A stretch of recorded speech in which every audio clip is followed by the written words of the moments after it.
Hi, I'm Jenny Trout. You may remember me from constantly being on my bullshit. I did those Jenny Reads 50 Shades of Grey recaps back in the day, if you don't know who I am.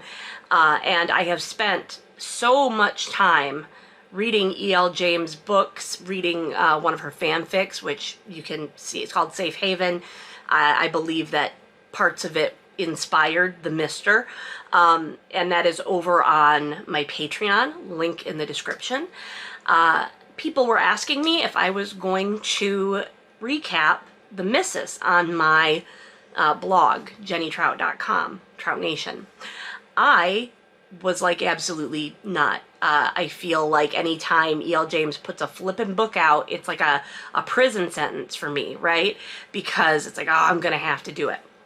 What really sealed the deal for me in deciding to cover the Missus was one of the articles that was published yesterday about the release of the book. And it is from Bustle, again, link in the comments, and it is truly unbelievable in terms of how much sympathy it wants the reader to feel for E.L. James. The article starts out with the author talking about how E.L. James, Erica, was at her vacation home in Cornwall when she experienced amnesia. Okay? This is incredible. She had transient global amnesia, a temporary loss of memory. She didn't know who the British Prime Minister was, or anything else about the previous 7 years. Her mental clock had rewound to 2012. Okay, first of all, not knowing who the British Prime Minister is probably like the greatest gift that anybody could have, right? Stuff is a mess over there. I know that I live in America, but like, come on. They've been in the shit for a minute too. But what caused the amnesia? The movies were so stressful, which is why I find it difficult to talk about them, James tells me, reflecting on her amnesia episode. So I think my brain went back to before.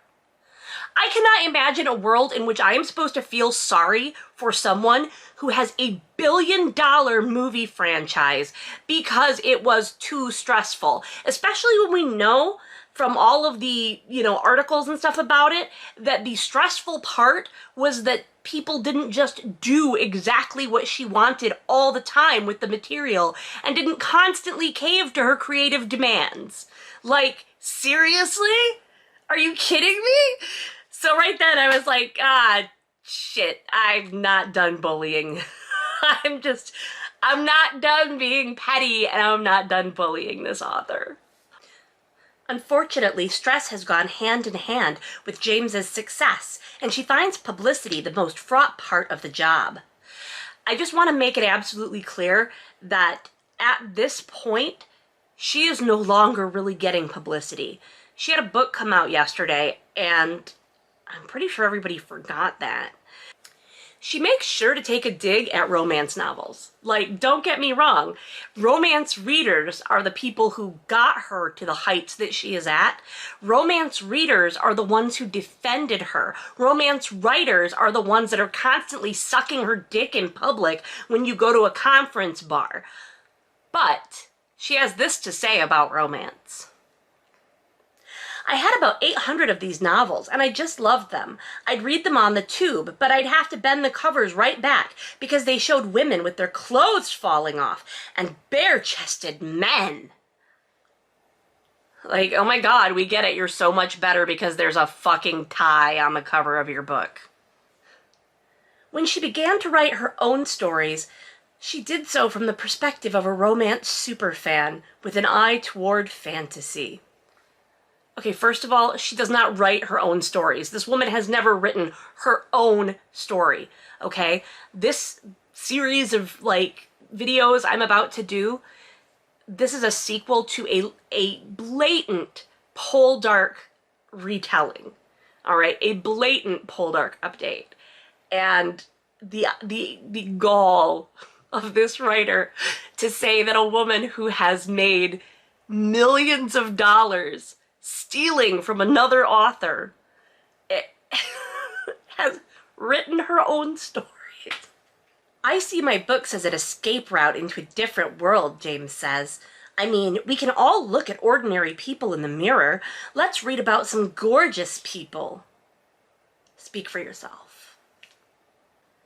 Initially, that meant 50's exceptionally good-looking Anna Steele and Christian Grey, a wide-eyed student and the rich, troubled entrepreneur who initiates her into a complicated but orgasmic world of BDSM sex. So, the exceptionally good-looking part with Anna is ridiculous because all we heard about was how plain she was and how she wasn't special. She wasn't anything special. I mean, I get it. She's, you know, you don't know you're beautiful. That's what makes you beautiful. I get it, Harry Styles. But, come on. Did this person even read 50 Shades of Grey? For a while, the fanfic version of 50, then called Master of the Universe, was great fun, both for James and her readers. I disagree. She makes this absolutely wild claim. Honestly, I had such a blast, James says. When I published a new chapter, it would crash Twitter. It would not crash Twitter. I have never once heard that Twitter crashed because she's just so popular. So the article moves on to talk about the Mister, and it says, while writing the first book, James visited Albania, and for the new one, she spent weeks learning about the nuances of Albanian weddings. She loves doing research. Okay, anybody who has read any of her books knows that that is a lie. She might love doing research, but it doesn't go into her books. And the whole thing about going to Albania, like, let's remember that, like, the Albanian cultural minister or whatever was pissed off about how she, like, showed Albania in the first book of this particular series.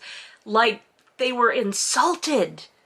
Like, Albanian people were insulted by the way she portrayed them as dirty criminals. I think a good sex scene requires you to immerse the reader in it, so they're experiencing it as it goes, says James. Oh, I completely agree with that. It's just, she can't do that. It requires all the senses and great choreography. Get the knickers and socks off in the right order so that the mental image is not interrupted by anything. Not too much talking or thought during sex either, because you could lose momentum. No talking or thought? Like, I'm starting to see where the process is going wrong. I was never going to accuse this woman of putting a lot of thought into her writing, but dang. By the way, as an American, okay, confidentially, off the record, the word knickers is incredibly stressful to try to say. British people, I'm begging you, just say pants. You're gonna get us all in trouble. Now comes the hard part.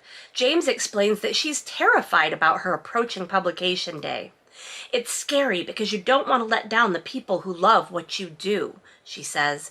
It's a huge privilege to be able to entertain people. I really hope that someday you are able to do that. And the thing about letting down the people that enjoy your work, honestly, if people buy this book, if they pay their money for any of E.L. James's work, they deserve what they paid for. Millions adore her stories, but those who dislike them have been very vocal and even contemptuous. Her extraordinary sales figures made her a ubiquitous subject of conversation and commentary, with public intellectuals and literary critics invited to weigh in on these novels not written with them in mind. I call bullshit! Bullshit! Bullshit all day long, and here's why. Because I read romance. The books were intended for me. Other critics have labeled her work as anti-feminist and problematic. They object to the unhealthy relationship between Christian and Anna, and to the gender dynamics in James's stories, which so far have focused on very wealthy men and less powerful women. James doesn't see it like this at all. As a staunch feminist, I'm sorry, I knew it was coming. I gotta compose myself. As a staunch feminist who believes in female pleasure and who likes to see rich men brought to their knees, I think my work has quite a feminist message, personally. Oh, baby doll, you can go ahead and think that. You can, sweetie, honey, baby, honey, dear, sorry, but you can think that. It is not true. First of all, none of your heroines are allowed to enjoy sex unless they are given permission by a man. None of your heroines are allowed to make any of their own decisions, so we don't even know what they enjoy. Name one thing besides a single book, a single named book in 50 Shades of Grey that Anna likes that Christian does not tell her to do.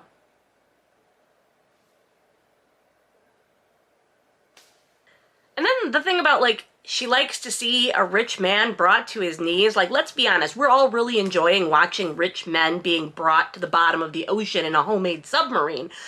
But when are the men in these books brought to their knees? They don't lose anything. They don't sacrifice anything.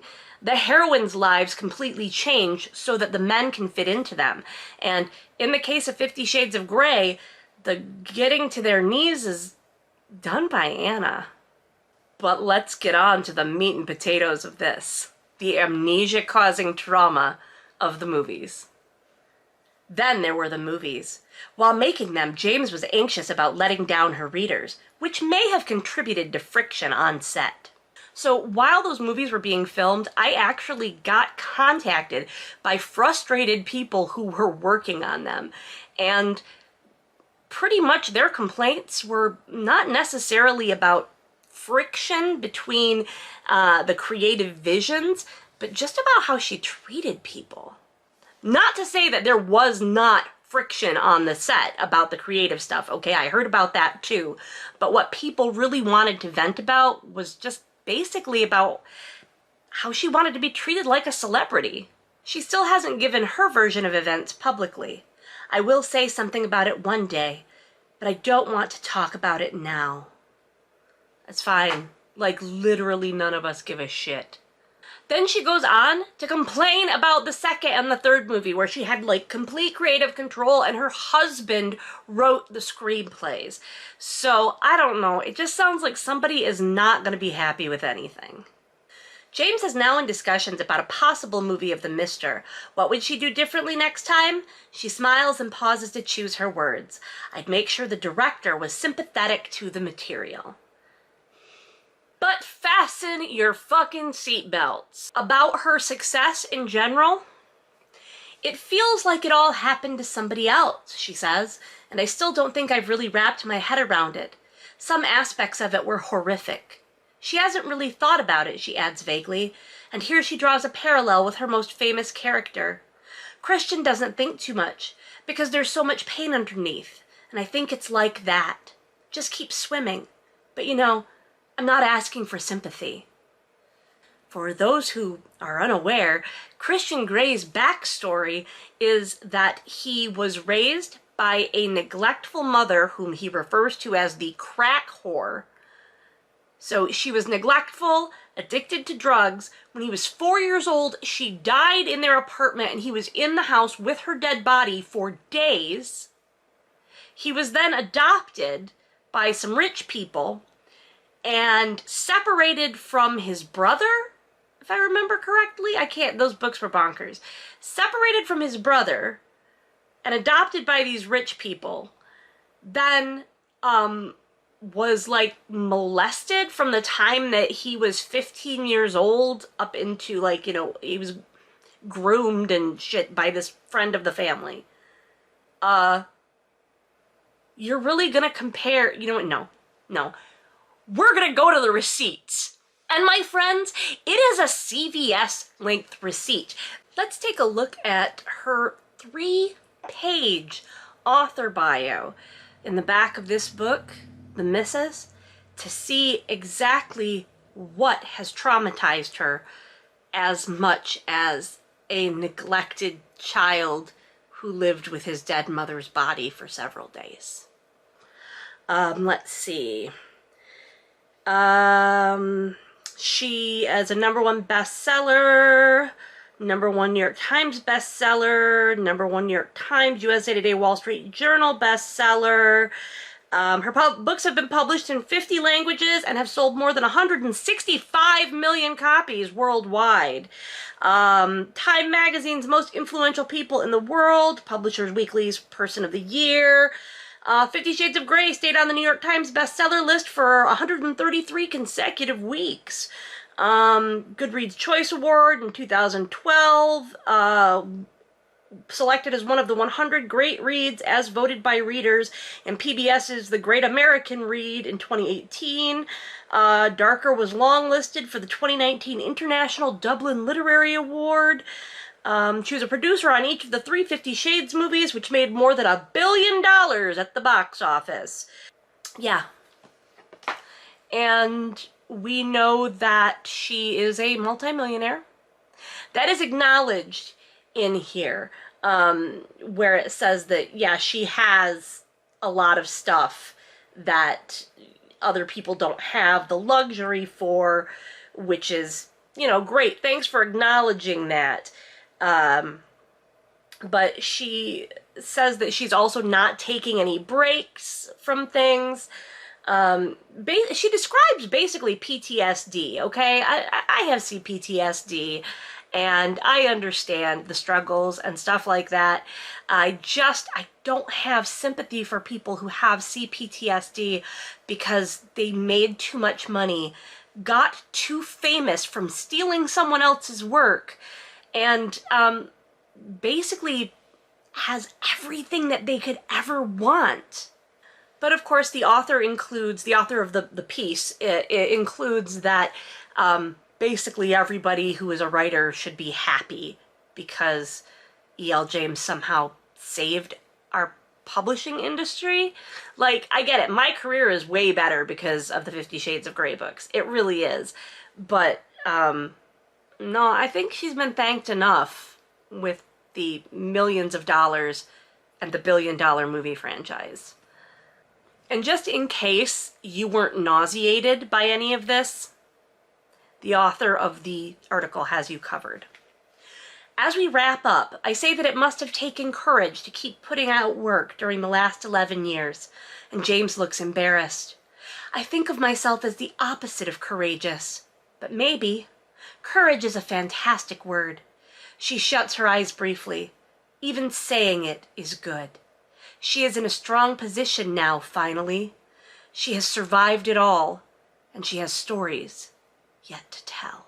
So yeah, you can see why I read that, and I was just like, fuck this bitch, we are doing it. We are gonna leap with both feet into making so much fun of what is undoubtedly the worst book of the year, because any year that she publishes a book, she wrote the worst book of the year.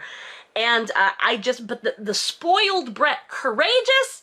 Ma'am, you write books about men who mistreat women and then, yeah, give them orgasms. Because, like, I don't know, that's just payment, I guess. I don't know.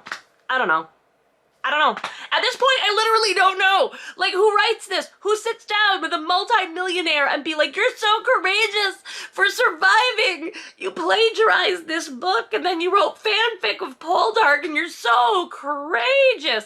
Like, do you have, like, I don't know. I seriously, I don't understand how someone could sit down and be like, you're so courageous that you kept going and that you survived the ordeal of your hit books becoming a billion-dollar movie franchise when you didn't like how they turned out. Profiles in courage. So what I thought for this, you know, because in Jealous Haters Book Club on my blog, I generally will read the chapter, make my notes, go through and write the chapter. But I thought since we're doing it this way, I might as well just read it and let you know my thoughts as I go. Because this is already a long video, I'm going to go ahead and end it here. We'll call this an introduction. And join me tomorrow for the first chapter of E.L. James's The Misses.